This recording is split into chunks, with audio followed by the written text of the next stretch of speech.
بھی روزے رکھوں گا، یا اللہ توفیق دے۔ اعوذ باللہ من الشیطان الرجیم، بسم اللہ الرحمن الرحیم، الحمد للہ رب العالمین، الصلاۃ والسلام علی اشرف الانبیاء والمرسلین، سید النبیین خاتم المرسلین، مولانا و مولا الکونین جد الحسنین ابی القاسم محمد، اللہم صل علی محمد وعلی آل بیت الطیبین الطاہرین المعصومین المظلومین، ولعنۃ اللہ علی اعدائہم اجمعین، من الآن إلى قیام یوم الدین، اما بعد، فقد قال اللہ الحکیم فی القرآن الکریم وهو اصدق القائلین وقوله الحق، بسم اللہ الرحمن الرحیم، یا ایھا الذین آمنوا کتب علیکم الصیام کما کتب من قبلکم لعلکم تتقون۔ حاضرین اور ناظرین اور میرے تمام سننے اور دیکھنے والوں کو میں مولانا محمد علی جعفری جبل پور سے آپ کی خدمت میں سلام عرض کرتا ہوں۔ آج ماشاءاللہ ہمارے اس پروگرام جسے عظمت قرآن کا نام دیا گیا ہے، اس کا ماشاءاللہ یہ دوسرا روز ہے، اور آپ تمامی حضرات ہمارے اس چینل بس یا حسین سے لائیو ہمیں سماعت کر رہے ہیں۔ الحمدللہ یہ دوسرا روز ہے، آپ حضرات دعا کریں کہ اسی طرح مزید کامیابی کے ساتھ ہمارا یہ چینل بس یا حسین پوری دنیا میں اور مزید ترقی عطا کرے، اللہ اس سے اور عروج عطا کرے۔ اور آپ حضرات سے گزارش ہے کہ آپ ہمارے اس چینل کو زیادہ سے زیادہ سبسکرائب کریں اور شیئر کریں اور دوسرے لوگوں تک پہنچائیں۔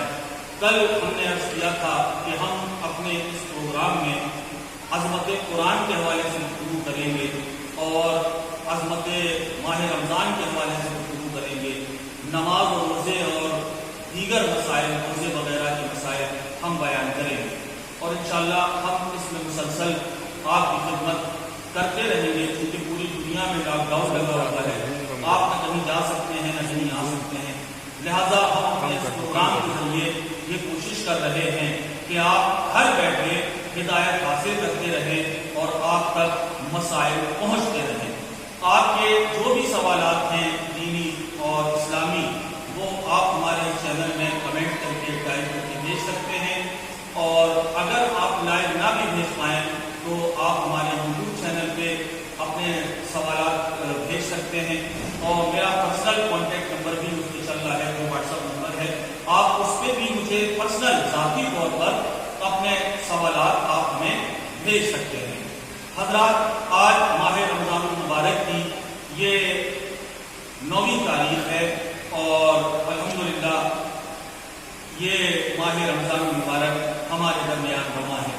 جیسا کہ کل کی گفتگو میں نے عرض کیا تھا کہ یہ مہینہ تمام مہینوں کا سردار ہے، اس میں روزہ دار کا سانس لینا تسبیح ہے، اور اس میں روزہ دار کی نیند بھی تہجد کا ثواب رکھتی ہے۔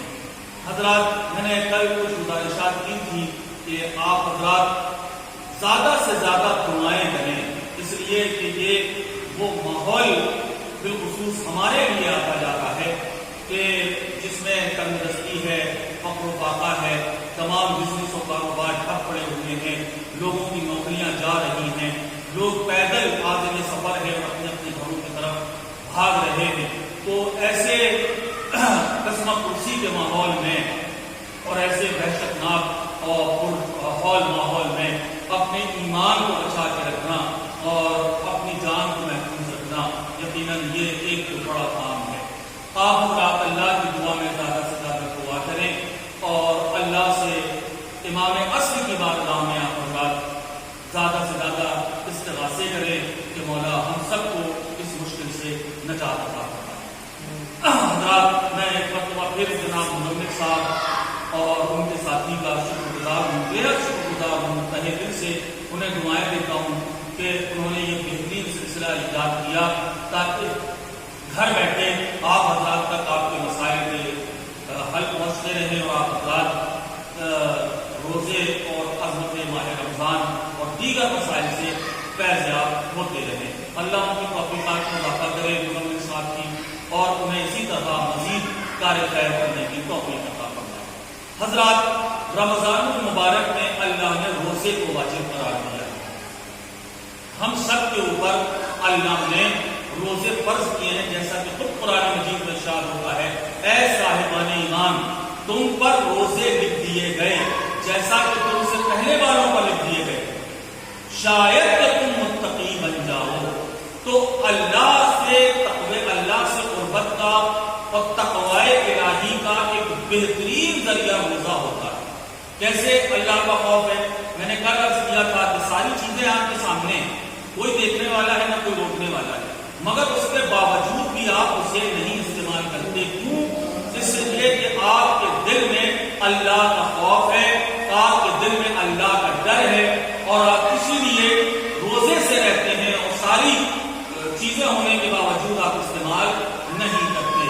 بس یہی نفس پہ کنٹرول کرنے کا سلیقہ اللہ نے آپ کو اس ماہ مبارک میں سکھایا ہے۔ تو جب ہم روزے کی حالت میں اپنے نفسانی خواہشات کو مار کر، بھوک اور پیاس اور دیگر چیزوں کو مار کر رہ سکتے ہیں، تو پھر یہ کیسے ممکن ہے کہ ہم سال بھر ہر وقت ان ساری چیزوں کو مار کر، یعنی خواہشات نفسانی کو مار کر اللہ سے ڈر کے اپنے نفس کی حفاظت کیوں نہیں کر سکتے؟ حضرات، یہ جو پروگرام آپ کے درمیان رواں دوا ہے، ہم نے عرض کیا تھا کہ ہم اس میں روزے کے مسائل پہ زیادہ سے زیادہ گفتگو کریں گے۔ سب سے پہلے دو چار کلمات عظمت رمضان کے حوالے سے اور سماعت فرما لیں کہ حضور نے ارشاد فرمایا کہ اگر انسانوں کو پتہ ہو جائے، اگر انسانوں کو پتہ ہو جائے کہ ماہ رمضان کی عظمت کیا ہے، تو لوگ دعا کریں گے کہ پروردگار سال بھر رمضان رہے، سال بھر رمضان رہے۔ اور ہر چیز کا ایک دل ہوتا ہے، اسی طرح ماہ رمضان کا دل شب قدر ہے، وہ شب قدر کہ جس میں اللہ نے قرآن مجید کو نازل کیا ہے، اور قیامت تک کے لیے قرآن مجید ہم تمام مسلمانوں کے لیے ضابطۂ حیات ہے، اور ایک ایسا قانون الہی ہے جو صبح قیامت تک باقی اور زندہ و جاوید رہنے والا ہے۔ اب سوال یہ ہے کہ روزہ کس چیز کا نام ہے؟ کیا خالی بھوکے پیاسے رہنے کو روزہ کہتے ہیں؟ نہیں میرے دوست، روزہ آنکھوں کا بھی ہوتا ہے، یعنی وہ چیزیں جو اللہ نے ہم پہ حرام قرار دی ہیں ہم انہیں نہ کریں۔ روزہ زبان کا بھی ہوتا ہے، یعنی وہ چیزیں جیسے جھوٹ بولنا، گالی دینا، کسی پہ الزام لگانا، گانا گانا، یہ سب حرام ہے۔ تو زبان کا بھی روزہ ہے کہ زبان کی ساری چیزوں سے محفوظ رہے۔ اسی طرح ہمارے ہاتھوں کا بھی روزہ ہے کہ ہمارے ہاتھ ظلم کی طرف نہ بڑھیں، حرام خدا کی طرف نہ بڑھیں۔ پیروں کا بھی روزہ ہے کہ ہمارے پیر حرام خدا کی طرف نہ بڑھیں، اللہ کی نافرمانی اور اللہ کی معصیت کی طرف نہ بڑھیں۔ یعنی سر کے بال سے لے کر پیر کے ناخن تک ہمارے ہر اعضاء و جوارح کا روزہ ہے۔ اب عزیزان محترم، یہ تو ہوئی بات جو میں نے آپ کے درمیان عرض کی۔ اب آ جائیں مسائل کی طرف کہ روزہ صرف ماہ رمضان المبارک میں واجب ہے۔ روزہ کیا ہے؟ صبح کی اذان سے لے کر مغرب کی اذان تک 9 چیزوں سے پرہیز کرنے کا نام روزہ ہے۔ اب حضرات، ہم ایک ایک کر کے ان چیزوں کی تفصیل آپ کے درمیان عرض کریں گے۔ ہم جو مسئلے بیان کر رہے ہیں، یہ آپ دیکھ رہے ہیں میرے ہاتھ میں، آیت اللہ عظمیٰ آقا سستانی مدد اللہ العلی جو مرجع المسلمین ہیں، ان کی جو ہے وہ توضیح و مسائل ہے، اور ہم اس کے حوالے سے آپ سے گفتگو کریں گے۔ روزہ کیا ہے؟ 9 چیزوں سے، حالانکہ آیت اللہ سستانی نے 8 چیزیں لکھی۔ جو لوگ آیت اللہ خامنائی کے مقلد ہیں، ان کی یہاں ایک چیز اور ہے جسے میں عرض کروں گا۔ کھانا اور پینا سب سے پہلی چیز ہے جو روزے کو باطل کرتی ہے، وہ ہے کھانا اور پینا۔ اب کھانا چاہے اتنا سا ہو اور چاہے اتنا سارا ہو، وہ روزے کو باطل کر دیتا ہے، چاہے وہ چیز کھائی جاتی ہو یا نہ کھائی جاتی ہو۔ مثلا آپ کسی درخت میں کوئی پتھر توڑ کے کھا رہے، آپ کہیں روزے سے تو نہیں، ایسا نہیں ہوگا۔ چاہے وہ کھانے والی چیز ہو اور چاہے نہ ہو، اگر آپ نے اسے منہ میں رکھا اور اسے حد سے نیچے اتار دیا، آپ کا روزہ باطل ہو جائے گا۔ کسی بھی طریقے سے کھانا اور پینا روزہ چیز ہے جماع کرنا، یعنی اپنی زوجہ کے قریب جانا یا کسی کے بھی قریب جانا اور قربت کرنا، یہ روزے کو باطل کر دیتا ہے۔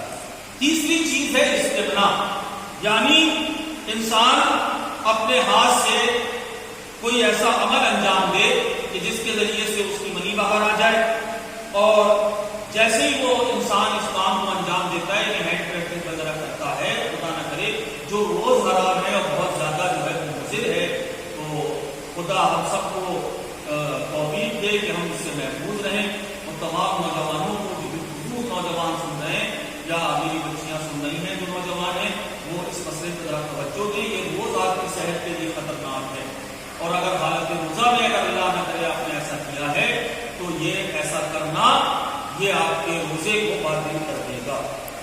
چوتھی جو چیز ہے وہ ہے اللہ اور اس کے رسول اور ائمہ طاہرین پہ کوئی جھوٹی تہمت ڈالنا۔ مثلا آج کل ایک بات روش چل رہی ہے کہ آپ نے فیس بک پہ یا یوٹیوب پہ کوئی حدیث پڑھی اور آپ نے کہہ دیا کہ یہ معصوم کی حدیث ہے، نہیں، یہ آپ کے روزے کو باطل کر دے گا جب تک کہ آپ کے پاس تحقیق نہ ہو کہ ہاں یہ یقیناً معصوم کی حدیث ہے، یہ یقیناً قرآن کی آیت ہے، یہ یقیناً رسول اللہ کا فرمان ہے، اس وقت تک اسے معصوم کی طرف نسبت دینا یہ حرام ہے روز، اور اگر حالت روزہ میں ایسا کرتے ہیں تو آپ کا روزہ باطل ہو جائے گا۔ پانچویں جو چیز ہے وہ ہے کہ غلیظ غبار کا اپنے حلق تک پہنچانا، یعنی گرد و غبار اور اس کی مثل جیسے مثلا آٹا ہے یا اس کے مثل اور بھی کوئی چیز ہے، اس غبار کو اپنے حلق تک پہنچانا، پہنچ جانا نہیں۔ مثلا آپ نے جمائی لی اور کہیں سے کوئی آندھی چلی اور آپ کے منہ میں جو ہے وہ حلق میں گرد پہنچ گئی تو اس سے آپ کا روزہ باطل نہیں ہوگا۔ جان بوجھ کر اپنے حلق تک غبار کا پہنچانا یا آٹے کا پہنچانا یہ آپ کے روزے کو باطل کر دے گا۔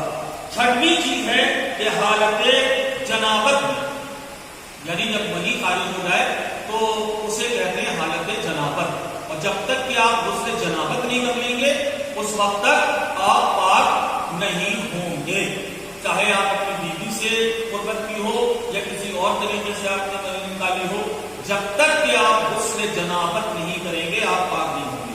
تو حالت جنابت میں باقی رہنا کب تک؟ صبح کی اذان، صبح کی اذان، ہمارا اس کے پیچھے مسئلے ہیں، صبح کی اذان تک، جیسے آپ نے سن لیا اذان صبح ہو رہی ہے تو اب آپ اس دن کا روزہ نہیں رکھ سکتے۔ ہاں، اذان صبح سے پہلے اگر آپ نے غسل کر لیا ہے تو آپ روزہ رکھ سکتے ہیں، اور اگر آپ نے ایسا نہیں کیا تو اس دن کا روزہ آپ کا نہیں مانا جائے گا۔ ساتویں چیز ہے سیاح چیز سے اینیما لینا، یعنی یہ اینیما وغیرہ لینا تر چیزوں سے، اگر آپ کسی خشک چیز سے اینیما لے رہے ہیں تو آپ کا روزہ باطل نہیں ہوگا، لیکن اگر تر چیز ہے تو یہ روزے کو باطل کر دے گا۔ آٹھویں چیز ہے عمدن طے کرنا، یعنی جان بوجھ کے اپنے حلق میں انگلی ڈال کر آپ طے کرنے کی کوشش کریں، الٹی کرنے کی کوشش کریں۔ اب چاہے کچھ برآمد ہو یا نہ ہو، آپ نے جہاں انگلی ڈالی اور کیا تو یہ آپ کے روزے کو باطل کر دے گا۔ اب یہاں پر ایک مسئلہ ہے کہ کچھ لوگ کہتے ہیں صاحب الٹی ہو گئی تو روزہ باطل ہو گیا۔ نہیں بھائی، آپ نے ایسا جان بوجھ کے کیا ہے تو روزہ باطل ہو، لیکن اگر دھوکے سے آپ کو کھٹی ڈکار آ گئی یا مثلا الٹی ہو گئی یا آپ کے منہ میں پانی آ گیا، اسے فوراً تھوک دیجیے اور کلی کر لیجیے، یہ آپ کے روزے کو باطل نہیں کرے گا چونکہ یہ اپنے آپ ہوا ہے۔ ہاں، اگر جان بوجھ کے آپ نے ایسا کیا ہے، حلق میں انگلی ڈالی ہے اور طے کرنے کی الٹی کرنے کی کوشش کی ہے تو یہ چیز آپ کے روزے کو مکمل طور پہ باطل کر دے گی، اور اگر آپ نے ایسا نہیں کیا، دھوکے سے ہو گیا ہے تو آپ کا روزہ باطل ہو جائے گا۔ نویں چیز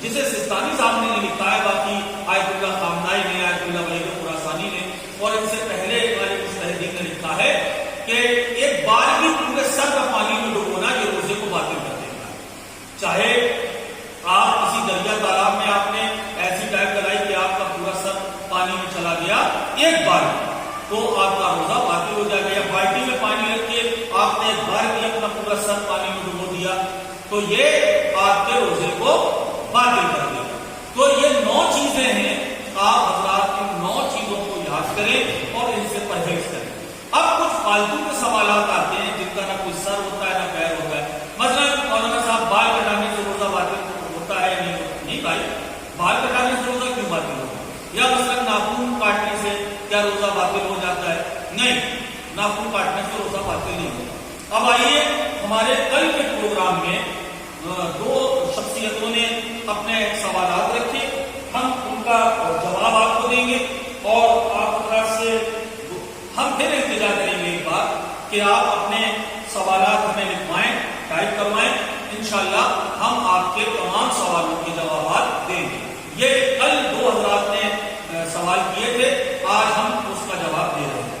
ان میں پہلی شخصیت ہے جناب حیدر صاحب کی, کہ جنہوں نے یہ سوال کیا کہ اگر ماہ رمضان المبارک میں ہماری کوئی نماز, مثلا صبح کی, ظہر عصر کی, مغرب عشاء کی, اگر کوئی نماز قضا ہو جاتی ہے تو ہم جب اسے بعد میں پڑھیں گے تو اس کی نیت کیا ہوگی, کیونکہ یہ رمضان المبارک میں نماز قضا ہوئی ہے.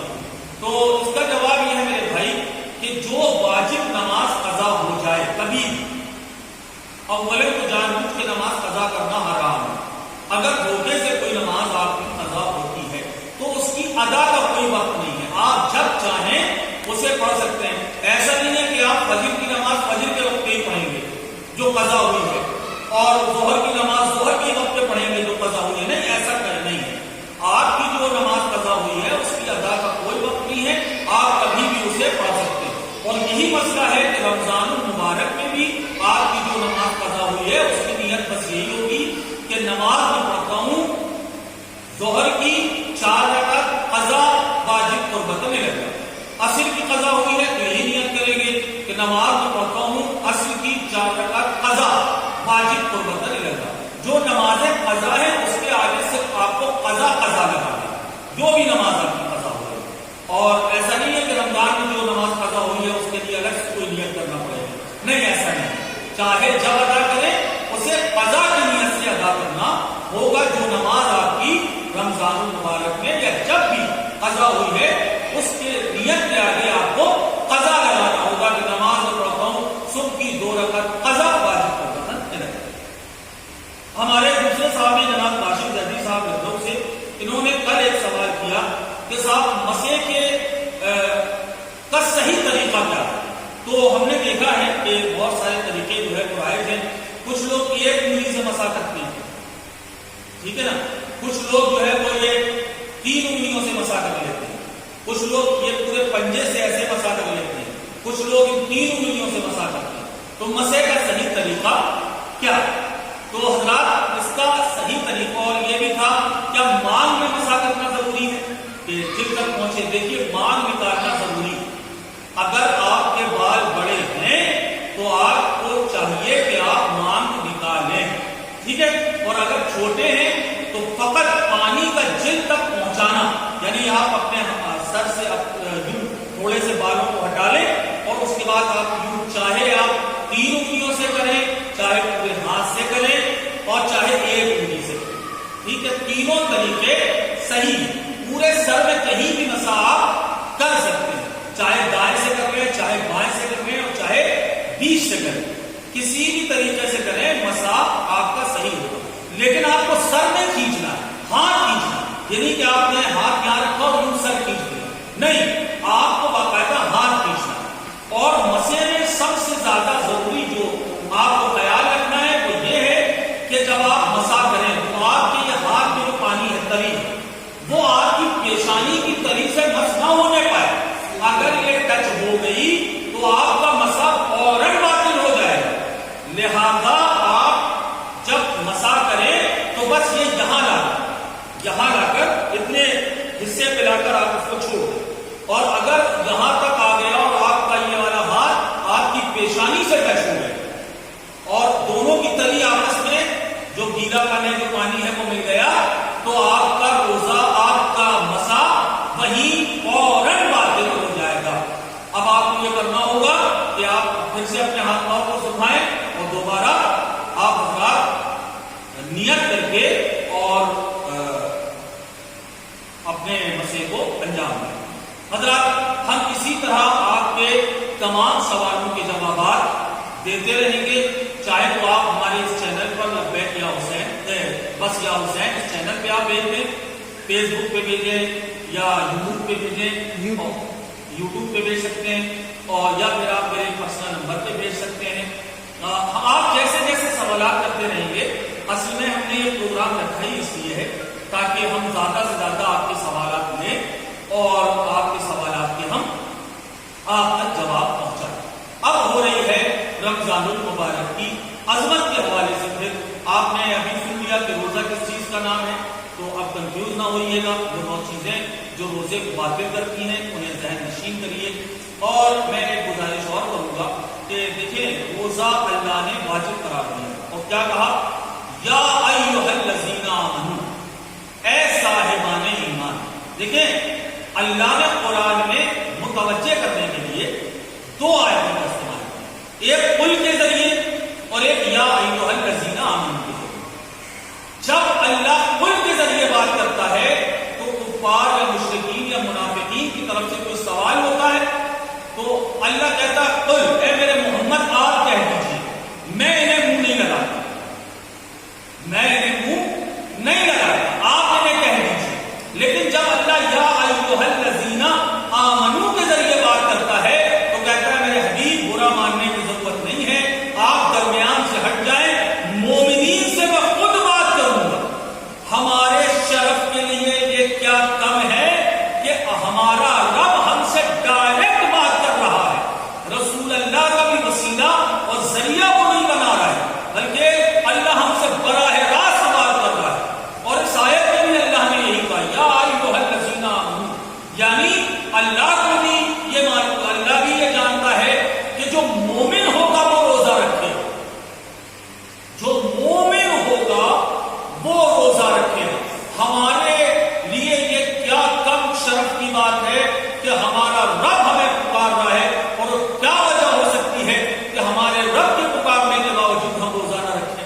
ہمیں کون سی وجہ ہو سکتی ہے میرے بھائیوں کہ ہمارا رب ہمیں پکار رہا ہے، یا ایھا الذین آمنوا مومن کہہ کے پکار رہا ہے، اور اس کے باوجود بھی ہم اس کی آواز پہ لبیک نہ کہیں اور روزہ نہ رکھیں اور دن بھر کھاتے پیتے رہیں؟ میں کیا جاتا ہے روزہ رکھنے؟ اگر کچھ لوگوں کا یہ کہنا ہے جو جس سے میں قطعی سہمت نہیں ہوں، کچھ لوگ کہتے ہیں صاحب بھوک برداشت نہیں ہوتی۔ دیکھیں حضرات، جو کمپنی جو پروڈکٹ بناتی ہے کوئی بھی چیز، تو وہ جانتی ہے کہ اس کے اندر کتنی چھمتا ہے، کتنی قوت ہے، جانتی ہے نا؟ تو ہمیں اللہ نے بنایا ہے، روزہ رکھنے کی صلاحیت نہیں ہوتی تو اللہ کبھی روزے کو واجب ہی نہیں کرتا۔ میرا اللہ سچا ہے، وہ بندہ جھوٹ بول رہا ہے جو یہ کہتا ہے مجھے بھوک برداشت نہیں ہوتی۔ اور اگر اللہ فاقے کی نوبت میں آتے تب کیا کرو گے؟ یہ تو اس رحمان الرحیم کا کرم ہے کہ اس نے ایسا نہیں کیا۔ اگر وہ ایسا کرے تو پھر کیا کرو گے؟ پھر ساری بھوک برداشت ہونے لگے گی۔ تو یہ اپنے ذہن سے نکال دیجئے کہ بھوک برداشت نہیں ہوتی۔ اگر ایسا ہوتا تو اللہ آپ کے اوپر کبھی روزے کو واجب قرار نہیں دیتا۔ اللہ کا روزے کو واجب قرار دینا اس بات کی دلیل ہے کہ آپ کو بھوک بھی برداشت ہو سکتی ہے، پیاس بھی برداشت ہو سکتی ہے، البتہ آپ کی نیت میں خلوص ہونا چاہیے۔ اور حضرات اسلام کے دوسرے نمبر پہ روزہ آتا ہے، پہلے نماز ہے اور اس کے بعد روزہ۔ اور آپ جانتے ہیں کہ روزہ آپ کا اس وقت تک قبول نہیں ہوگا جب تک کہ آپ فطرہ ادا نہ کریں۔ جی، تو آپ فطرہ ضرور ادا کریے گا۔ اور میں جاتے جاتے جو اس وقت چل رہا ہے میں دیکھ رہا ہوں، اب آ جاؤں میں تھوڑا سا دنیاوی باتیں پہ، 17 مئی تک یہ لاک ڈاؤن ہے، اور 17 مئی کے بعد یقیناً حکومت یہ کوشش کرے گی کہ ہم یہ لاک ڈاؤن کھول دیں تاکہ آپ عید میں خوب زیادہ شاپنگ کر سکیں۔ میں پھر اپنے چاہنے والوں سے مؤدبانہ گزارش کروں گا کہ آپ حضرات اس بار عید کو بالکل سادگی سے منائیے۔ جو بھی جمع پیسے ہیں انہیں آئندہ وقت کے لیے جو بہت خراب سے خراب تر آنے والا ہے، یہ حکومت کب کیا کرے گی کوئی بھروسہ نہیں، لہٰذا آپ اپنی جو سیونگ ہے اس کو بچا کے رکھیں، جو کیش ہے اسے بچا کے رکھیں۔ انشاءاللہ جب حالات سازگار ہوں گے تو آپ خوب عید کریے گا اور خوب شاپنگ کریے گا اور اللہ میں دے گا۔ ابھی زیادہ سے زیادہ جو عید پہل ہے وہ یہ ہے کہ کوئی بھوکا مسلمان یا کوئی بھی مذہب کا ہو، کوئی بھوکا نہ رہنے پائے، کوئی پیاسا نہ رہنے پائے۔ حد تک مقبول آپ کوشش کریں کہ زیادہ سے زیادہ لوگوں کی مدد کریں، صدقہ جاریہ کریں، اور اپنے اللہ کی بارگاہ میں، اپنے ایمان کی بارگاہ میں زیادہ سے زیادہ فریاد کریں کہ اللہ ہمیں اس مشکل وقت سے نکلنے کی توفیق عطا فرمائے اور ہم جلد از جلد اس سے آزاد ہوں۔ پھر ہم جاتے جاتے اپنے تمام دیکھنے والوں سے اور سننے والوں سے گزارش کریں گے کہ ہمارے اس چینل لبیک یا حسین کو زیادہ سے زیادہ سبسکرائب کریں اور کمنٹس کریں، شیئر کریں، زیادہ سے زیادہ لوگوں تک پہنچائیں۔ اس کے حق میں دعا کریں کہ اللہ اس چینل کو اور زیادہ کامیابی عطا کرے تاکہ آپ گھر بیٹھے ہدایت حاصل کر سکیں۔